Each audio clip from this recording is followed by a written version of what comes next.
So hi everyone, welcome back to my YouTube channel. I hope you all are doing very very great.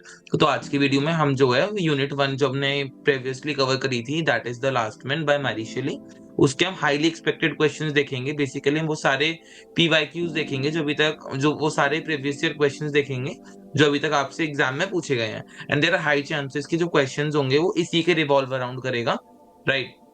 तो इसके इसको करने से पहले आई रिक्वेस्ट यू कि अगर आपने वीडियो नहीं देखा है जिसमें हमने विद इन 15 मिनट्स पूरी समरी कवर कर ली थी द लास्ट मैन की, ठीक है। तो अगर आपने वो वीडियो नहीं देखा है तो पहले वो वीडियो देख के अच्छे से चैप्टर का समरी ले लो, सारांश ले लो। एंड उसके बाद क्या होगा, उसके बाद हम क्वेश्चंस वगैरह करेंगे।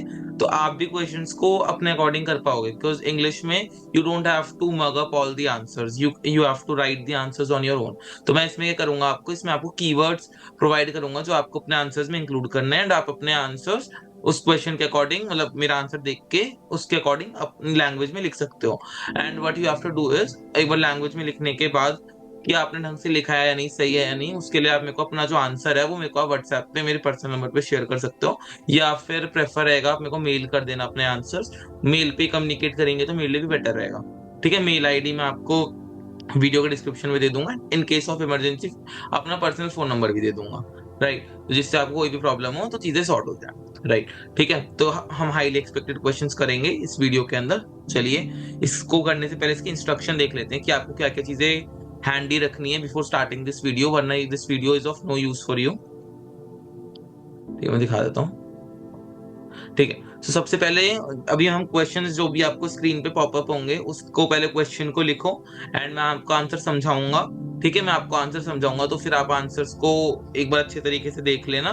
Then you have to write your own answer in your own language in notebook, ठीक है। नोटबुक में आपको अपनी लैंग्वेज में आंसर्स लिखने हैं and you will be good to go. But आपको अपने आंसर मेरे को व्हाट्सएप पे शेयर करना है, ठीक है। पहला कंडीशन क्या होगी, आपको नोटबुक लानी है अपनी। क्वेश्चन जो मैं बताऊंगा उसके जैसे जैसे आंसर मैं आपको कराता रहूंगा उस तरीके से आपको भी आंसर्स लिखने हैं, ठीक है। अपनी लैंग्वेज में ही लिखने हैं, क्योंकि इंग्लिश में आपको कीवर्ड्स इंपॉर्टेंट याद होना जरूरी है, बाकी तो काम चल जाता है। स्टोरी बतानी चाहिए, वो आपको पता ही है, ठीक है। फर्स्ट स्टेप आपको क्लियर है। सेकंड स्टेप है आपको पहले मेरे आंसर चेक करने, जैसे मैंने आपको बता दिया। You have to first check out my answers, then you have to try writing answer on your own based on your understanding। ठीक है, पहले मेरा आपने आंसर मान लो 1 का देख लिया, फिर उसको अपनी लैंग्वेज में नोटबुक में लिखो, ठीक है। ये हो गया हमारा स्टेप 2। थर्ड स्टेप है, थर्ड इंस्ट्रक्शन है, try to avoid yourself from taking screenshot. ठीक है, अपने आप को रिफ्रेन करो स्क्रीनशॉट लेने से। स्क्रीनशॉट लेने का मतलब ये है, जो भी मैं पढ़ा रहा हूँ उसको स्क्रीनशॉट लेके काम करोगे तो काम नहीं चलेगा। इंग्लिश में आप जब तक खुद से लिखोगे नहीं, जब तक आपको चीजें याद नहीं होंगी, जब तक आपको कीवर्ड्स याद नहीं होंगे, ठीक है। स्क्रीनशॉट नहीं लेने आपको, आपको अपनी नोटबुक में नोट्स बनाने का ट्राई करना है। And you can share your answer with us on my personal number, और better idea would be to share it on the mail ID, ठीक है। मेल आईडी पे कम्युनिकेट करना इजी रहेगा। बाकी यही सब बेसिक्स इंस्ट्रक्शंस हैं before forwarding with the video. तो चलिए, ये इंस्ट्रक्शन है। All the best for your exams, let's do the questions. And जो रिमेनिंग 2 यूनिट्स हैं उनको भी फटाफट खत्म कर देंगे, ठीक है। तो first question is, the plague in the last man is not just a disease, it is a critique of human arrogance. Do you agree? Explain। ठीक है, तो अब इसमें क्या बोल रहा है क्वेश्चन की, आई होप आप वो तो समझ गए होंगे मीनिंग क्या है क्वेश्चन का। सो क्वेश्चन जो हमसे पूछ रहा है कि जो प्लेग आया था, प्लेग मतलब जो वो महामारी आई थी हमारे लास्ट में जो हमने चैप्टर करा था उसमें देखा था ना हमने कि महामारी आती है और सब कुछ खत्म हो जाता है, एक इंसान बचता है। तो ये बोलना चाह रहे हैं कि जो उसमें महामारी आई थी वो पोएट के अकॉर्डिंग वो खाली डिजीज नहीं है, ये एक ह्यूमन का एरोगेंस का प्रतीक है। कि ह्यूमन का जो एरोगेंसी दिखाता है उसका ही क्रिटिक है, मतलब क्रिटिक मतलब उसको ही अपोज कर रहा है कि ह्यूमन के कितनी भी एरोगेंसी दिखा ले, नेचर के सामने कुछ नहीं कर सकता। तो आप इस बात से एग्री करते हो? If yes, then you have to answer in terms of that. If you say no I don't agree, तो उसको आपको उस चीज को सपोर्ट करते हुए लिखना है। सबसे बेस्टेस्ट वे इंग्लिश में ये रहता है कि आप हर चीजों को अग्रीएबल फॉर्म में आंसर दो तो ज्यादा बेटर है, क्योंकि टीचर्स भी आपसे ये एक्सपेक्ट करते हैं कि आप यस आई अग्री या फिर इस लाइन को अग्री करके उसके जो बेस्ट पॉइंट हो सकते हैं वो दो। तो आपको क्या लगता है, जो लास्ट में जो थी वो क्या खाली बीमारी थी या फिर वो कुछ उससे बड़ा पोएट हमें बताना चाहते थे? ठीक है, ये क्या वो क्रिटिक थी ह्यूमन एरोगेंस की? क्या, व्हाट डू यू थिंक? ठीक है, तो मैं आंसर आपको एक बार दिखा देता हूँ अपना एंड समझा देता हूँ, फिर आप अपनी नोटबुक में अपने लैंग्वेज में आंसर लिख के देखना। आप अपनी थोड़ा, मेरा जो लेवल होगा थोड़ा सा हाई होगा एंड आंसर भी थोड़े से लेंदी होंगे, बट आप आंसर्स को थोड़ा शॉर्ट अपने अकॉर्डिंग कर सकते हो, राइट। तो मैं आपको क्वेश्चन दिखाता हूँ। ओके, सो हमने जो क्वेश्चन देखा अभी उसका आंसर देखते हैं। सो इसमें बोला क्या गया है, एक बार मैं इसको थोड़ा सा बेटर वो अंडरस्टैंडिंग वे में कर देता हूँ।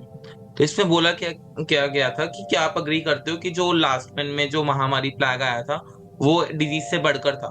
तो मैंने जैसे आपको बताया, आपको यस आई एग्री की फॉर्म में ही लिखना है आंसर। तो अब देखते हैं।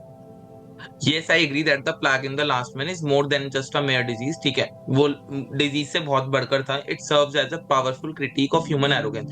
ये एक बहुत पावरफुल प्रतीक है ह्यूमन एरोगेंस का, कि जो ह्यूमन है बहुत एरोगेंसी दिखाता है एंड सोचता है उससे ऊपर कुछ नहीं है, बट एक सडन डिजास्टर आता है एंड ही इज गॉन। ठीक है, मैरी शेली जो है वो यूज करती है ये प्लैग को, किस चीज का सिंबल यूज करती है प्लैग को वो, to highlight the flaws in human nature, कि जो ह्यूमन नेचर है उसमें काफी खामियां हैं, सोसाइटल स्ट्रक्चर्स बने हुए हैं जिनका कुछ एज सच यूज नहीं है in long term, and humanities के बिलीफ की वो मानते हैं कि उनसे बड़ा, उनसे ज्यादा डोमिनेंसी किसी में नहीं है, वो नेचर से भी ऊपर है। ठीक है, तो बिलो आर द रीजन। अब ये मैंने थोड़ा सा, इसको आप कुछ भी लिख सकते थे, ये I agree that the प्लैग in the last man is, ये नहीं है, ये इतना बड़ा लिखने की आपको जरूरत नहीं थी, बट मैं आपको बेस्ट ऑफ द आंसर दे रहा हूँ जिसमें आप, अगर आप अपने अकॉर्डिंग भी आंसर लिखेंगे छोटा सा वो अग्री वाला ऑप्शन भी, तो कोई दिक्कत नहीं है, बट आपको ये पॉइंट्स अच्छे से लिखने हैं। तो ये लिखा हुआ बिलो आर द रीजन, नीचे कुछ रीजन दे गए हैं कि क्यों प्लैग जो है उसको इंटरप्रेट करा जाता है as a critic of human arrogance. ठीक है, क्यों प्लैग को ह्यूमन एरोगेंस का प्रतीक माना जाता है। ठीक है, माना गया इस टेल के अंदर, राइट। तो first is humanities over confidence in control. Humanities over confidence in control का मतलब कि आपको क्या करना है, पहले मैं आपको ये बता देता हूँ। आपको जो ये पॉइंट्स हैं इनको अच्छे तरीके से याद करना है, राइट। इनको तो आपको अच्छे तरीके से याद करना ही करना है, जो ह्यूमैनिटी, ये बोल्ड में लिखा हुआ है मैंने, राइट। तो first is humanities over confidence in control. Humanities over confidence in control का मतलब कि जो ह्यूमन है वो ओवर कॉन्फिडेंस के चक्कर में अपना कंट्रोल खो देता है एंड अपने आप को सुपर मानने लगता है, राइट।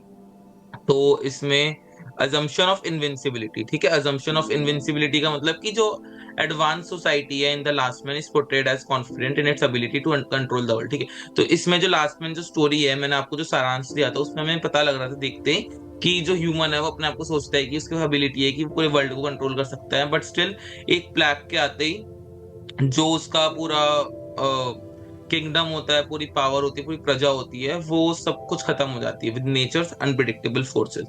ठीक है, first point is humanities over confidence in control. ठीक है, ये सब कुछ वो नहीं है इंपॉर्टेंट एज सच, पर इसमें आप एग्जांपल दे सकते हो।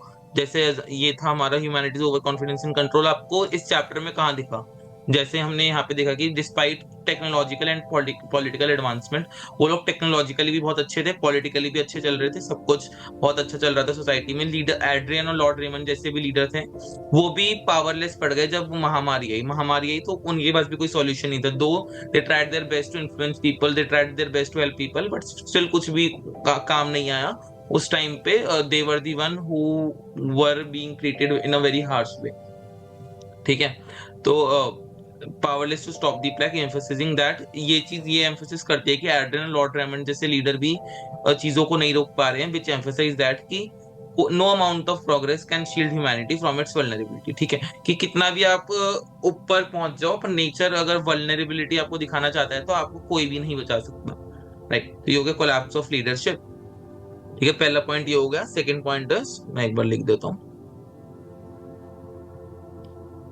ठीक है, second point is neglect of nature's power. ठीक है, मैं एक बार आपको पूरा समझा देता हूँ, फिर इसमें जो कीवर्ड्स हैं या हाँ पहले समझा देता हूँ, फिर कीवर्ड कीवर्ड मार्क कर दूंगा जो आपको याद रखने हैं विद मीनिंग, राइट। तो neglect of nature's power, neglect of nature's power मतलब वही उसके कंटिन्यूएशन है जिसमें बोला गया कि जो प्लेग है उसमें नेचर का जो रिस्पॉन्स रहता है वो क्या रहता है। तो जो डिजीज है ये रिप्रेजेंट करती है immense and uncontrollable power of nature.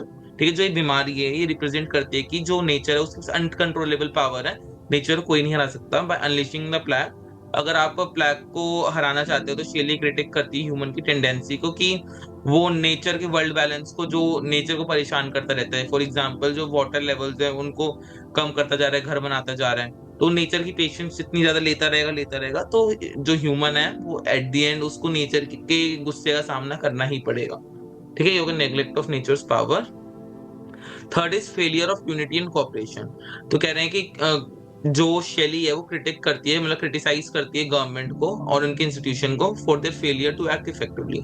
ठीक है, वो शेली जो है वो गवर्नमेंट और इंस्टीट्यूशंस को कहती है कि तुम ढंग से काम नहीं कर रहे हो, उस वजह से ये प्रॉब्लम फेस करनी पड़ रही है। ये रिफ्लेक्ट करता है कि जो ह्यूमैनिटी की एरोगेंस है ये बिलीव करने में है कि जो पॉलिटिकल पावर है वो अकेले ही वो लार्ज बड़े से बड़े डिजास्टर को सॉल्व कर सकती है। बट पॉलिटिकल पावर भी एक जगह तक की जहां पे मॉनेटरी फॉर्म में या करंट टेक्नोलॉजिकल लेवल पे हम अगर उस चीज को बीट कर सकते हैं तभी ये काम आएगी, वरना इसका कुछ एज सच काम नहीं आ पाएगा इन फ्यूचर। अगर कोई ऐसी, जैसे हमारा कोविड आया था, तो कोविड के फॉर्म में भी क्या हुआ था, गवर्नमेंट ने बहुत कोशिश करी थी बचाने की, बट जब तक मेडिसिन नहीं मिली, जब तक एडवांसमेंट नहीं हुआ तो लोग मरते गए। राइट, तो ये failure of unity and corporation.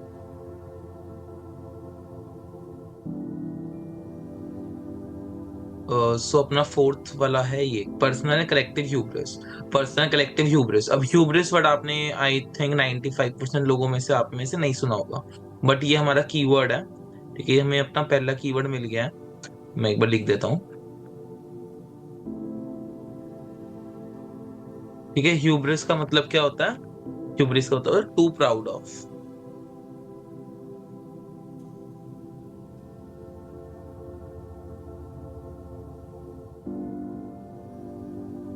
ठीक है, पर्सन कलेक्टिव ह्यूब्रिस, ह्यूब्रिस का मतलब क्या होता है कि जब एक इंसान अपने आप को बहुत ज्यादा प्राउड फील करने लगता है, कि समझने लगता है कि भाई हम लोग, मतलब ही फील्स कि he is very prideful and strong कोई नहीं है, प्राउड कोई नहीं है। राइट, तो इसका एग्जांपल हम कैरेक्टर की फॉर्म में लेते हैं जो ये चैप्टर में घटाता है, आपको बेटर अंडरस्टैंडिंग मिलेगी। एंड आप चैप्टर के एग्जांपल भी खाली लिख के आना चाहें तो हेडिंग के बाद लिख के आ सकते हैं। So that is character examples. तो लॉर्ड रेमंड जो थे उनका ambition and over confidence in his military and political capabilities ultimately led to his downfall. ठीक है, जो लॉर्ड रेमंड का एम्बिशन था एंड ओवर कॉन्फिडेंस था उसकी मिलिट्री को लेके, एंड ठीक है वो समझ, लॉर्ड रेमंड आपने पढ़ा था कि बहुत एम्बिशियस फिगर थी and he used to think कि भाई उसके पास इतनी स्ट्रॉन्ग मिलिट्री है, उसका कोई बाल भी बाका नहीं कर सकता। बट सडन उसका डाउनफॉल आया जैसी नेचर ने उस पर अटैक किया। ठीक है, इवन जो एड्रियन था वो भी बहुत ज्यादा अच्छा इन्फ्लुएंसिव लीडर था और एक बहुत अच्छा नोबल आदमी था। Even he fails in the face of the relentless plague. ठीक है, जो वो प्लैग आया, जो वो महामारी आई, उसमें जो एड्रियन का आइडियलिज्म इन्फ्लुएंसिव पावर थी वो भी ज्यादा ढंग से काम नहीं कर पाई, and he also too failed and to influence people, and as a result it, जो लोग थे वो मरते गए एंड कंट्री में लीडरलेसनेस फैलती गई। इट शोज दैट कि जो होप है, एड्रियन जो था वो होप का सिंबल है। तो ये बोलते हैं कि even hope alone can not counteract the forces of nature. ये वही कह रहे हैं कि अगर नेचर को हराना है तो खाली होप से भी आप नेचर को नहीं हरा सकते। ठीक है, तो मैं एक बार यहाँ लिख देता हूँ, मेरा राइटिंग पैड थोड़ा परेशान कर रहा है तो एक बार आप एडजस्ट कर लेना। ठीक है,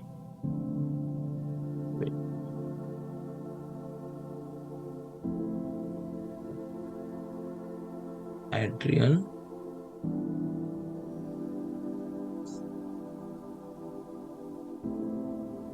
has been compared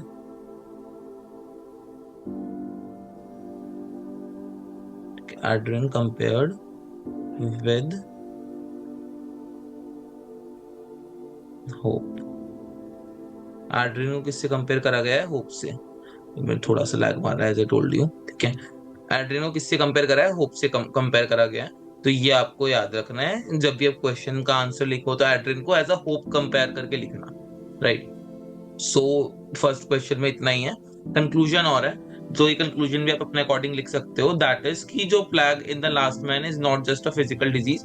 तो इसमें हमने देखा कि जो प्लैग आया था, जो महामारी आई थी लास्ट मैन चैप्टर में, वो एक फिजिकल डिजीज ही नहीं थी, बट ये एक सिंबॉलिक फोर्स था जो क्रिटिक करता है ह्यूमैनिटीज की ह्यूब्रिस को। मतलब कि जो ह्यूमन अपने आप को बहुत प्राइडफुल फील करते हैं to be born as human, तो ये क्रिटिक है कि ये एक सिंबॉलिक फोर्स है कि तुम चाहे कितना प्राउड फील कर लो, और कितनी ज्यादा सेल्फिशनेस अब तुम शो कर लो या कुछ भी कर लो, बट नेचर ने अगर अटैक कर दिया, अगर किसी के साथ गलत करोगे, if you are doing wrong with nature, then nature will also take its karma back and attack you with a more powerful power, right? तो ये हो गया. Though the destruction it causes, Mary Shelley underscores the importance of humility, cooperation and respect for nature. तो जो Nobel है वो सर्व करता है एज रिमाइंडर दैट कि जो ह्यूमन एरोगेंस है कैन लीड टू डाउनफॉल, कि जो ह्यूमन की एरोगेंस है वो डाउनफॉल ले जा सकती है when it blinds people to their own limitation, right? कि जब ह्यूमन अपनी लिमिटेशन, अपनी डिसएडवांटेजेस के साथ साथ आगे ग्रो करता रहेगा तो अल्टीमेटली उसका डाउनफॉल आना ही आना. ये कंक्लूजन है. आई नो आपको बहुत बोरिंग लगा होगा ये आंसर, आपको कुछ लोगों को समझ नहीं आया होगा, and it's completely all right. आपको बस ये चैप्टर, इसको क्वेश्चन को देखना था, आंसर्स को आपको बेसिक आइडिया तो मिल गया होगा ना, तो उसको आप अपनी लैंग्वेज में शॉर्टर वे में भी लिख सकते हो, जरूरी नहीं है इतना बड़ा चढ़ा के लिखना है. मैंने बेस्ट ऑफ द आंसर बताया जिसमें आपको फुल नंबर मिल सकते हैं, बट आपको अगर आप छोटा भी लिखोगे तो भी आपका ये नहीं कि बहुत नंबर कट जाएंगे, एक आधा नंबर कट जाएगा, but it doesn't matter, right? तो आप अपने अकॉर्डिंग भी आंसर लिख सकते हैं. आप आंसर का स्क्रीनशॉट तो मैंने आपको मना करा है, तो फिर आप वीडियो को पॉज करके नोट कर लेना जो आपको जैसे जैसे इंपॉर्टेंट लगा.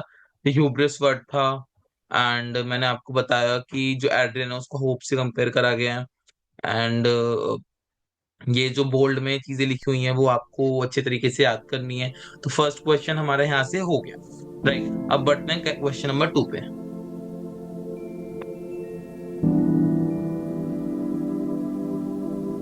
तो अब क्वेश्चन में आपको बोल क्या रहा है क्वेश्चन नंबर 2 में कि जो प्लैग है doesn't show up until second half in the last man. ठीक, जो लास्ट मैन ये अपनी स्टोरी है उसमें जो प्लैग था, प्लैग सेकंड हाफ तक में शो नहीं हुआ, मतलब कि जो प्लैग था वो बहुत लेट दिखाया है कि ऐसी महामारी है, सब कुछ खत्म, राइट? तो इसका आप रीजन दे सकते हो कि नरेटिव ने क्यों चूज करा कि जो प्लैग है उसको एंड में दिखाया.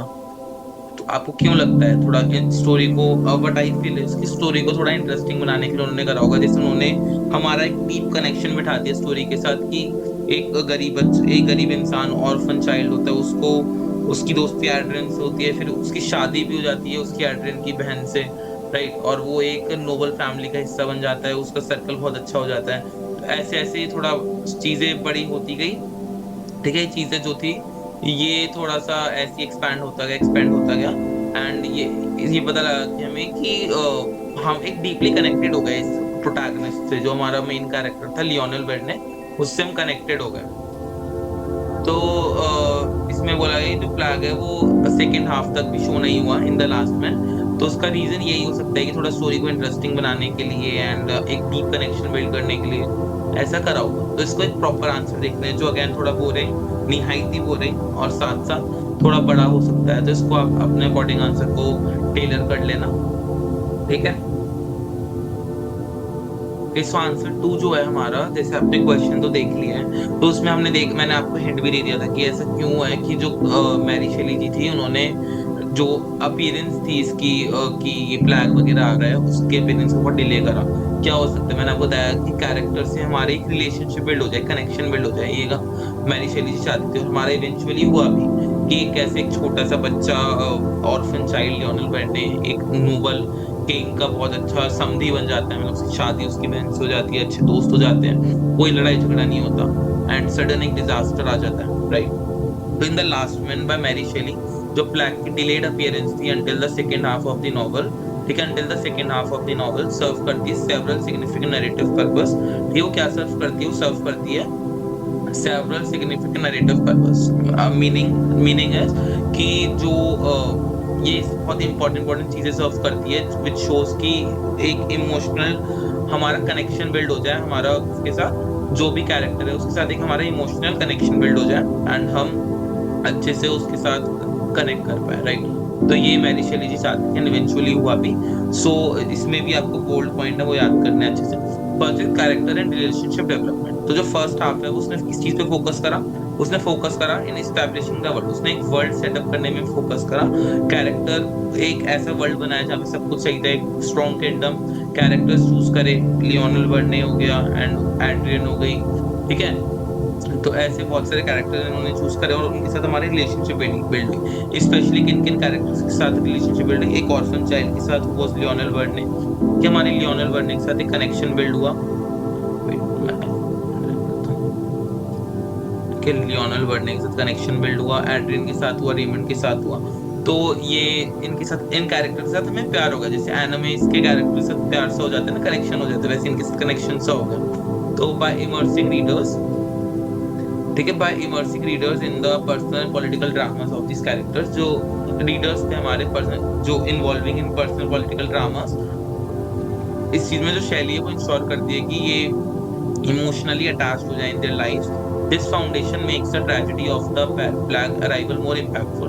तो जो फाउंडेशन थी, इससे जो प्लेग था, जो भी हमारा वो वाइड स्प्रेड डिजीज थी, वाइड स्प्रेड डिजीज मतलब जो महामारी फैली थी, उसका जो इम्पैक्ट था वो और ज्यादा हाई हो गया। एंड जो रीडर है उसमें उन्होंने विटनेस किया कि डिवास्टेटिंग लॉस हो रहा है हमारा, किस चीज में लॉस हो रहा है, richly detailed and vibrant world में, जो एक बहुत खूबसूरत सा वर्ल्ड है, उसमें डिवास्टेटिंग लॉस उनको देखने को मिल रहा है। ठीक है, एक तो ये हो गया कि जो कैरेक्टर से कनेक्शन बिल्ड करने के लिए, रिलेशनशिप बिल्ड करने के लिए। Second is building tension and dread. अब एक सडन टेंशन बिल्ड हो गई ना हमारी कि ये रेमंड मरे, रेमंड के मरने के साथ साथ हमारा वो हुआ, प्लेग आ गया, तो ये एक टेंशन सी बिल्ड होने लग गई कि सारे मरते जा रहे हैं, कौन बचेगा कौन नहीं बचेगा, राइट। तो ये जो डिलेड इंट्रोडक्शन था of the plague he allow करता है शैली को to gradually build a sense of foreboding, to gradually build करना एक सेंस ऑफ फोरबोडिंग। तो जो subtle hints and uneasy about the future, जो सबटल हिंट्स थे एंड अनईजमेंट थी अबाउट द फ्यूचर, फ्यूचर में क्या होगा, इसने क्रीपिंग टेंशन क्रिएट कर दी हमारे अंदर, जिससे हम प्रेडिक्ट नहीं कर पा रहे थे कि जो रियल वर्ल्ड, ये रियल वर्ल्ड है या फिर एक इमेजिनरी वर्ल्ड है। हम इतने ज्यादा कनेक्टेड हो गए थे उस पर्सन के साथ। तो ये जो प्लेग फाइनली जब आया, तो इसमें क्या हुआ, जो dramatic shift in tone amplifies it's horror. ठीक है, जो ये स्ट्राइक बैक हुआ तो उस केस में जो ड्रामेटिक शिफ्ट था, एक सडन शिफ्ट आ गया हमारा, उसमें एक टेंशन से बिल्ड हो गई, सच दैट एक सडन शिफ्ट आ गया। कैसे, एक सब कुछ अच्छा चल रहा था, उससे सब कुछ डाउनफॉल आ गया, फॉल सीधा डाउनफॉल। ठीक है, ये हो गया building tension and dread. Third one is reflection on human frailty and hubris. Reflection on human frailty and hubris, frailty मतलब होता है नाजुक बना। ठीक है, आपको उसका डेलिकेट में लिख देता हूँ उस पे।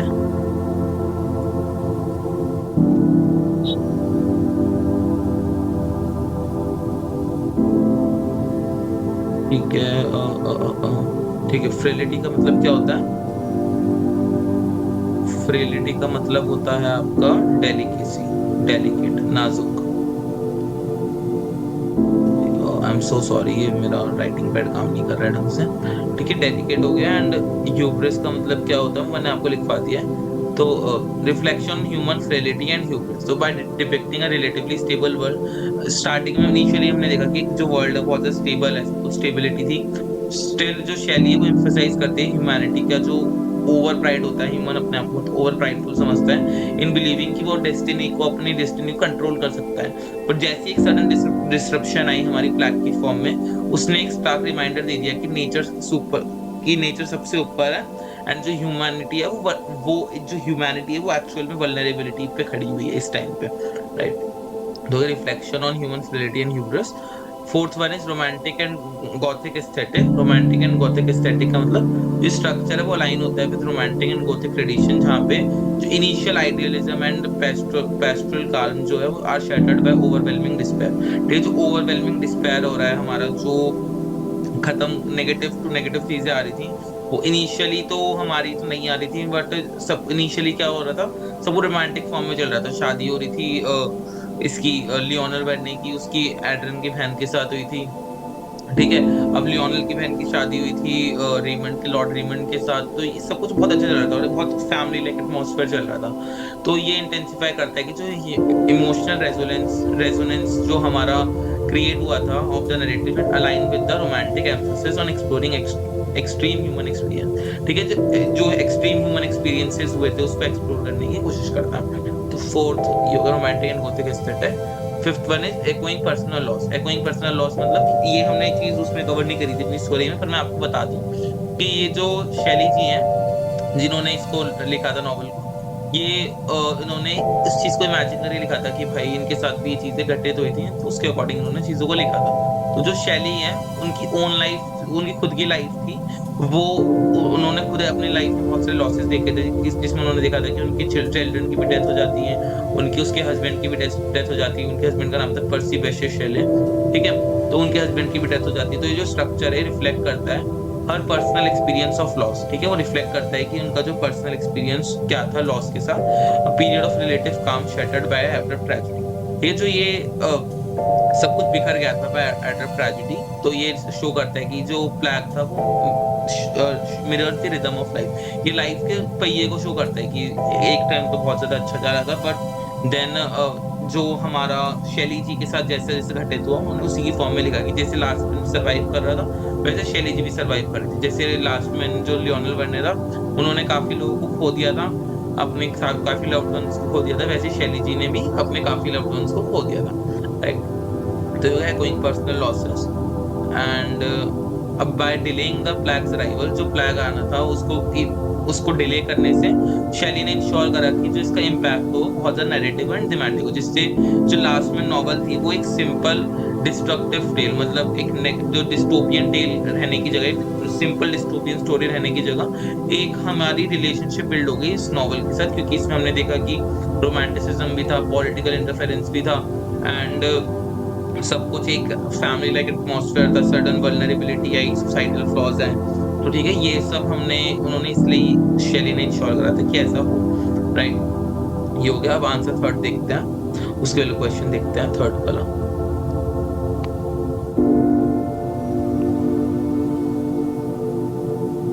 तो क्वेश्चन थर्ड है, जो लास्ट में स्टोरी थी वो were prevalent and popular during the 19th century, ठीक है। 19th सेंचुरी में जो लास्ट में स्टोरी थी वो बहुत ज्यादा प्रेवलेंट थी एंड पॉपुलर थी, बट जो शैली थे वो उनकी जो स्टोरी थी वो लॉन्गेस्ट थी। जो शैली जी की स्टोरी थी, मैरी शैली जी की, वो सबसे लंबी थी, which is most intensely emotional, most global, expansive in nature and the most personal। जो लास्ट में टाइटल के साथ बहुत लोगों ने स्टोरी इस टाइप की सिमिलर लिखी थी कि एंड में एक आखिरी आदमी बचता है, बट जो सबसे ज्यादा प्यार मिला था वो कौन सी नॉवल को मिला था? मैरी शैली जी की नॉवल को।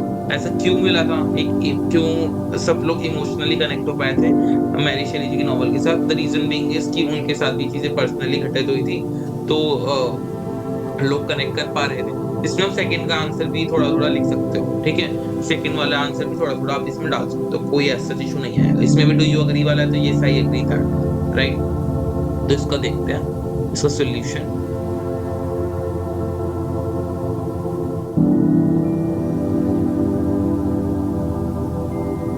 ये तो आंसर थर्ड जो है हमारा, हमने देखा कि जो मैंने आपको बोला था ये साइग्री में कि इनकी नॉवल को ही सबसे ज्यादा प्रोत्साहन प्यार क्यों मिला, and I also agree that, आपको ये की फॉर्म में लिखना है, ये आई एग्री दैट जो मैरी शैली जी थी उनकी जो लास्ट में नॉवल थी उनको सबसे ज्यादा प्यार मिला था 19th सेंचुरी में। क्योंकि क्यों मिला था? फॉर इट्स लेंथ, क्योंकि उनकी जो वो स्टोरी थी वो वन ऑफ द लॉन्गेस्ट थी, ठीक है। बहुत डिटेल में इन्होंने करा था चीजों को, इमोशनली कनेक्शन था, ग्लोबल स्कोप था एंड डीपली पर्सनल नेचर का था कि उनके साथ ये सेम चीज घटित हुई है। तो here is why first length and scope.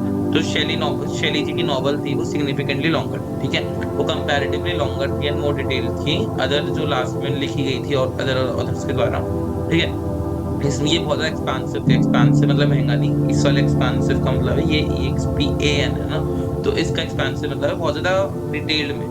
ये जो उनका डिटेल नैरेटिव था unfold over years covering not only the global devastation, इन्होंने यही कवर नहीं करा कि इसमें बहुत ज्यादा ग्लोबल डिवास्टेशन हो जाता है, बहुत ज्यादा ग्लोबल महामारी डिस्ट्रक्शन हुआ प्लेग की वजह से, बट इन्होंने ये भी शो करा कि एक कॉम्प्लिकेटेड पर्सनल पॉलिटिकल लाइफ जो थी कैरेक्टर की वो कैसी थी, कि पर्सनली इतने ज्यादा कनेक्टेड थे लोग, फिर लॉर्ड रेमंड की डेथ हुई, फिर ऐसी चीजें खराब होती गई पूरे, not only for the country but all over the world. इससे जो सोसाइटी वो स्टोरी थी बहुत ज्यादा इमर्सिव बनी एंड बहुत ज्यादा कॉम्प्रिहेंसिव लगी, right. So first point was that and second is emotional intensity. Emotional intensity का मतलब जो नॉवल थी वो डीपली इमोशनल थी, बहुत ज्यादा इमोशनल थी, हम उससे कनेक्ट कर पा रहे थे उस नॉवल के साथ। डेल्विंग इनटू थीम्स ऑफ लव, ठीक है, डेल्विंग इनटू थीम्स ऑफ लव का मतलब कि जो उस नॉवल को लेके प्यार था लोगों के अंदर ट्रेमेंडस था, फ्रेंडशिप अच्छी खासी थी सबके बीच में, फिर सडन लॉस आया, फिर सब कुछ अंधेरा छा गया, डिस्पेयर हो गया, राइट। तो शैली है उनका जो डिटेल डिपिक्शन था of her characters relationship and their eventual death evokes profound empathy and sorrow. ये जो शैली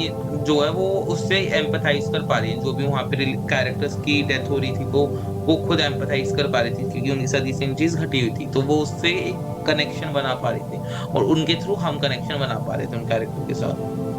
तो जो emotional intensity is heightened by the protagonist Lionel Varney's role as a witness to the collapse of civilization and the death of everyone he loved। ये तो emotional जो intensity इतनी बढ़ गई कि जो प्रोटैगनिस्ट थे लियोनेल वर्ने, उन्होंने एक रोल निभाई, उन्होंने एक भूमिका निभाई जिसमें जो सिविलाइजेशन था, ठीक है, जिसमें सारा जो सिविलाइजेशन था वो खत्म हो गया, एंड जितने जिन लोगों को वो प्यार करते थे तो सब खत्म हो गया, एंड वो अकेले दुनिया में घूम रहे हैं, रोम कर रहे हैं, रिग्रेट कर रहे हैं, पता अपनी चीजों का जो भी उन्होंने रॉन्ग करा, लोगों को मिस कर रहे हैं। ठीक है, आप खुद सोचो, अगर एक बंदा अकेला बच जाता है, फिर उसमें सब कुछ खत्म हो जाता है, तो उसके लिए वर्ल्ड कैसा दिखता होगा, राइट। ये हो गया।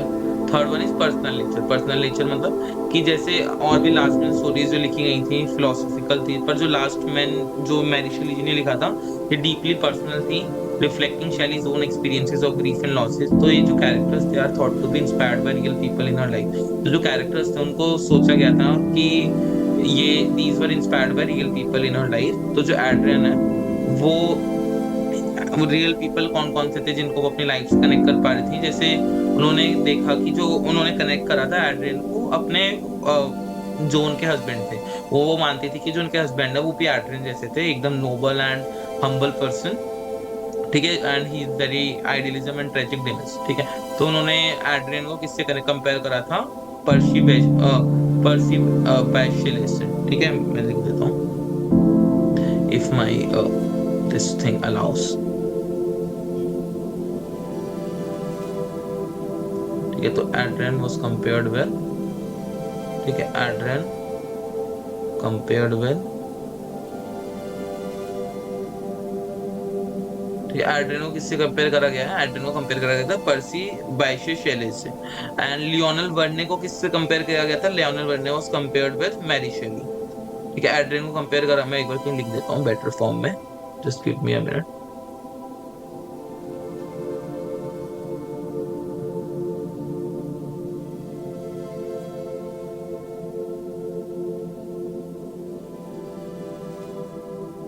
यहाँ लिख देता हूँ।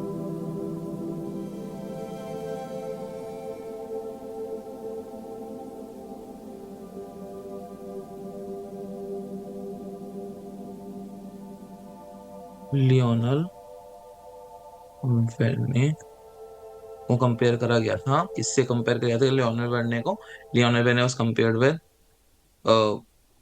शेली जी, मैरी शेली जी को से, ठीक है। अब इन ये सब चीजें बहुत क्रूशियल होनी है आपके लिए। और लियोनल वेर्ने को मैरी शेली जी से कंपेयर किया गया था, एंड दूसरा कौन थे हमारे, दूसरे थे अपने थे एड्रियन, हाँ। तो जो नोबल एड्रियन थे, जो नोबल एड्रियन थे उनको किससे कंपेयर करा गया, उनको कंपेयर करा गया उससे मैरी शेली जी के हस्बैंड से,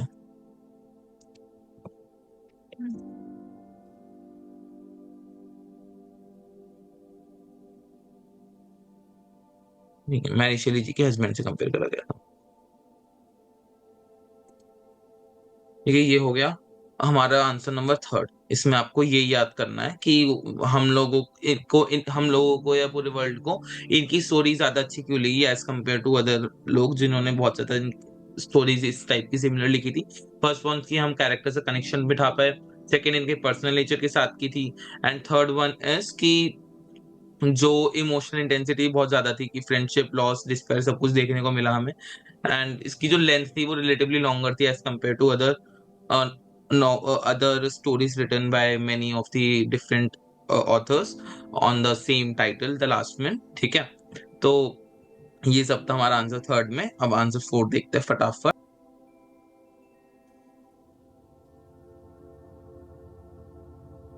सो फोर्थ क्वेश्चन जो है हमारा वो है discuss the characteristics of dystopian writing. तो हमें जानना है कि डिस्टोपियन राइटिंग होता क्या। तो इसके लिए मैंने आपको पहले भी बताया, dystopian writing is a form of writing where everything is ended on a negative note. Plus इसमें क्या होता है कि डिस्टोपियन राइटिंग में जो आज के हमारे एक्शंस होते हैं वो उसके अकॉर्डिंग प्रिडिक्ट करा जाता है कि फ्यूचर में क्या होगा। तो इसके हम कैरेक्टरिस्टिक्स देखते हैं। बहुत इजी क्वेश्चन है but one of the guaranteed question है। मैं एक बार लिख देता हूँ, ठीक है। Wait.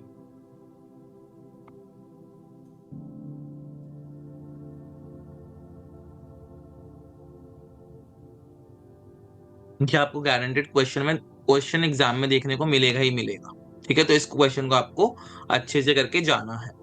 मैं सिर्फ आपको ज्यादा क्वेश्चन करा ही नहीं रहा हूँ, 5 क्वेश्चन करा रहा हूँ। 5 में से 1 से 2 क्वेश्चन तो गारंटेड आएंगे ही आएंगे, ठीक है। अच्छे से करें, बाकी जो क्वेश्चन आएंगे इससे मिलते जुलते आएंगे, तो आंसर्स आप अपने अकॉर्डिंग लिख लेना, बट इसके बाद कुछ नहीं आएगा, राइट। तो ये इसका गारंटेड है क्वेश्चन। इसका आंसर देखते हैं।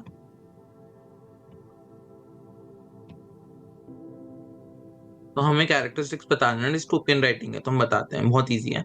तो डिस्टोपियन राइटिंग है क्या? डिस्टोपियन राइटिंग सब जॉनरा है किसका? Speculative fiction that explore imagine future और अल्टरनेटिव रियलिटीज, ठीक है। डिस्टोपियन राइटिंग होता क्या है? ये एक स्पेक्युलेटिव फिक्शन होती है, इसमें हम प्रिडिक्ट करते हैं कि आज के ये एक्शन है तो फ्यूचर में हमें इसका क्या प्रभाव पड़ेगा। जो एक्सप्लोर करती है इमेजिन फ्यूचर, ठीक है। इसमें हम फ्यूचर को इमेजिन करते हैं, ऑल्टरनेटिव रियलिटीज देखते हैं जो एक्चुअल में हुई नहीं है बट हो सकती हैं, जहाँ पे सोसाइटल पॉलिटिकल और इन्वायरमेंटल कंडीशंस हैव डिटोरेटेड, जहाँ पे हम देखते हैं जो सोसाइटल पॉलिटिकल और इन्वायरमेंटल कंडीशंस हैं वो डिटोर खराब हो जाती है पूरी तरीके से, लीडिंग टू ऑप्रेसिव और नाइटमेयर वर्ल्ड, मतलब बिल्कुल ही डार्क वर्ल्ड हो जाता है हमारा, जहाँ पे एवरीथिंग इज, फॉर एग्जाम्पल जिसको हम कहते हैं आसान भाषा में कलयुग, ठीक है। कौन किस टाइप का वर्ल्ड हो जाता है ये वर्ल्ड हो जाता है हमारा कलयुग फॉर्म का। लिख देता हूँ।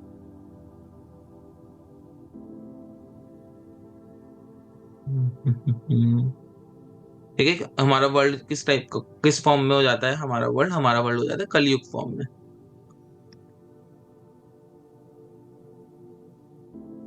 ठीक है।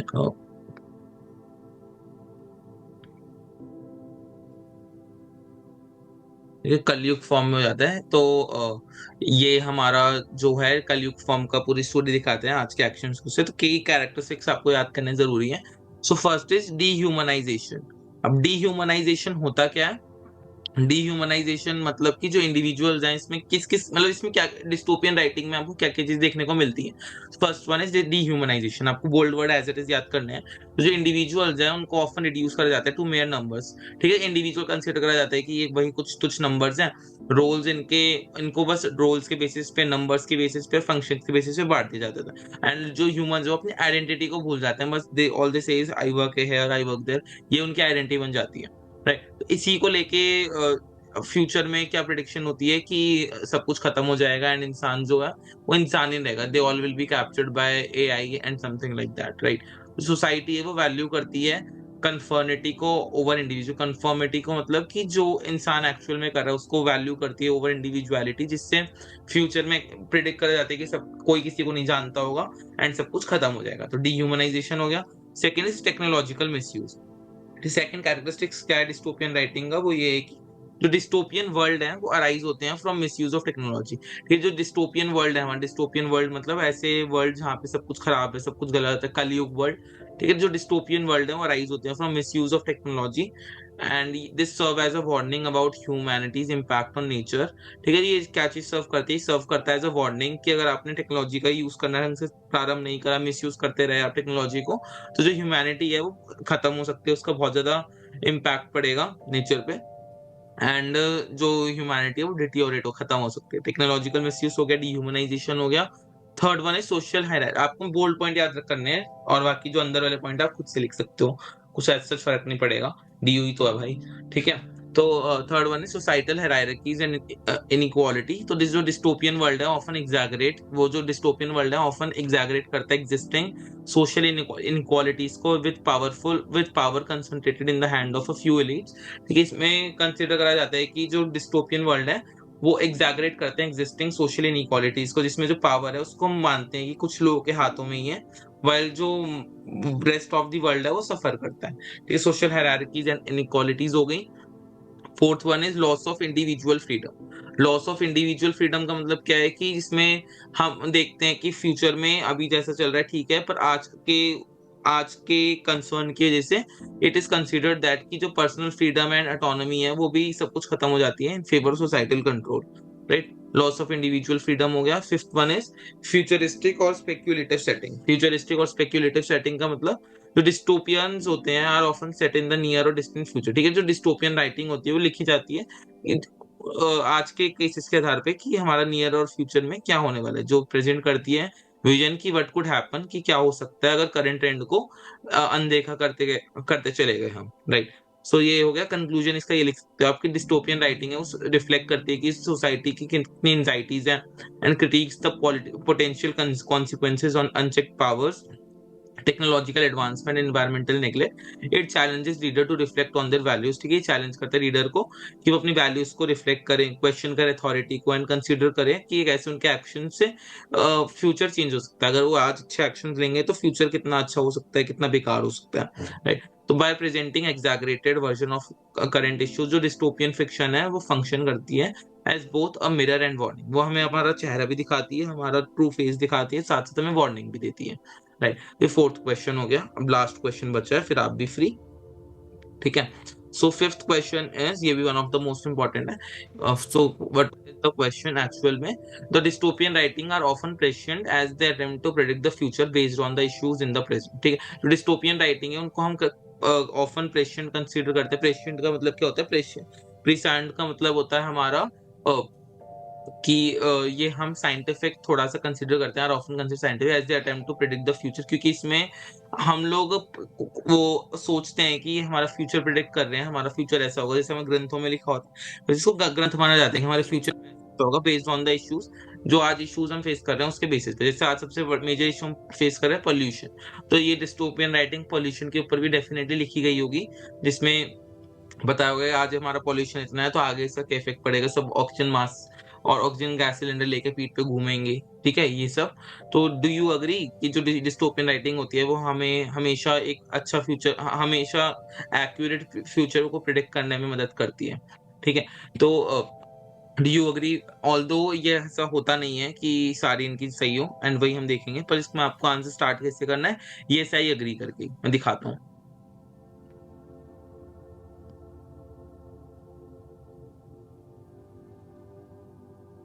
सो फिफ्थ इज, ये डिस्टोपियन राइटिंग जो है ऑफन प्रिसाइंड कंसीडर करा जाता है क्योंकि इसमें चीजों को एग्जैगरेट करके करंट से सोसाइटल, पॉलिटिकल, टेक्नोलॉजिकल, एनवायरमेंटल को थोड़ा सा एग्जैगरेट करके इमेजिन करा जाता है कि फ्यूचर में क्या कॉन्सिक्वेंसेज हो सकते हैं।